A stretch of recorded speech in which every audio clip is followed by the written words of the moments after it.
లోక్సభ ఎన్నికల్లో గెలుపు ఓటములు ఎవరి ఎట్లుంటాయనేది ప్రజల ఆలోచన ఎట్లా ఉందో ఎవరికి తెలియదు. అయితే బీఆర్ఎస్ సంబంధించిన రిపోర్ట్లు కొంత మునుపటి కంటే తగ్గుతుంది అనే ప్రచారంలో ఉన్నది.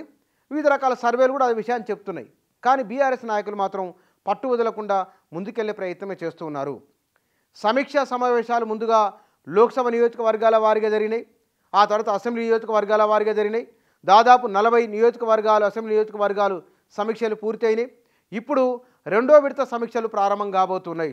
కేటీఆర్ విదేశాల నుంచి వచ్చిన తర్వాత నియోజకవర్గాల వారీగా కూర్చొని మాట్లాడుతున్నారు. అందరి సమస్యలు వింటూ ఉన్నారు.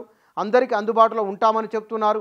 కాబట్టి రెండో విడత సమావేశాలు త్వరలో ప్రారంభం కాబోతున్నాయి. ఇక్కడ గెలుపు ఓటములను, బీజేపీ బీఆర్ఎస్ పొత్తులను, లేదా కనుక కాంగ్రెస్ 6 గ్యారంటీలను ఇత్యాది విషయాలు ఎట్లాగో చర్చకు వస్తూ ఉన్నాయి. ఇవన్నీ బీఆర్ఎస్ నాయకులు మాట్లాడుతూనే ఉన్నారు.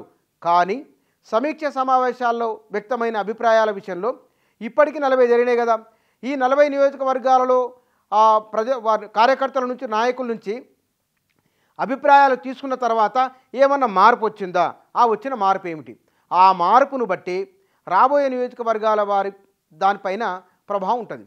ఈ 40 నియోజకవర్గాల్లో సమీక్షల తర్వాత వచ్చిన అవుట్కమ్ ఏదైతుందో అది ఆచరణలో కనబడాలి. ఆచరణలో కనిపిస్తే తప్ప మిగతా నియోజకవర్గాల్లో చేసే సమీక్షల వల్ల ప్రయోజనం ఉండదు. ఇప్పటికే బీఆర్ఎస్లో ఒక చర్చ జరుగుతున్నది. అంటే ఇప్పుడు తమను పట్టించుకుంటున్నారని, ఇప్పుడు తమతో మాట్లాడుతున్నారని, తాము చెప్పే విషయాలు వింటున్నారని బీఆర్ఎస్ సంబంధించిన రెండో శ్రేణి, మూడో శ్రేణి నాయకులు, కార్యకర్తలు బాటంగా చెప్పుకుంటున్నారు.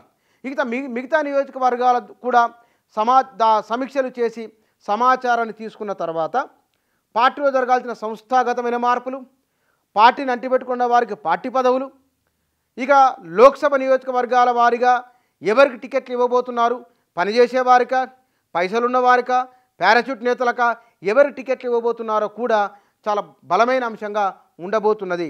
కాబట్టి బీజేపీ, కాంగ్రెసు ఈ 2 పార్టీల వారు టికెట్లు ఇచ్చిన తర్వాతనే బీఆర్ఎస్ ఇవ్వాలని భావిస్తున్నట్టు తెలుస్తున్నది. కాబట్టి ఈ సమీక్షా సమావేశాల రిజల్టు ఎట్లా ఉండబోతున్న దానికి బీఆర్ఎస్ ఎవరి టికెట్లు ఇవ్వబోతున్నదో కూడా ఒక కీలకాంశంగా ఉండబోతున్నది. మరి ఈ సమీక్షల అవుట్కమ్ ఏ రూపంలో ఎట్లా ఉంటుందో చూద్దాం.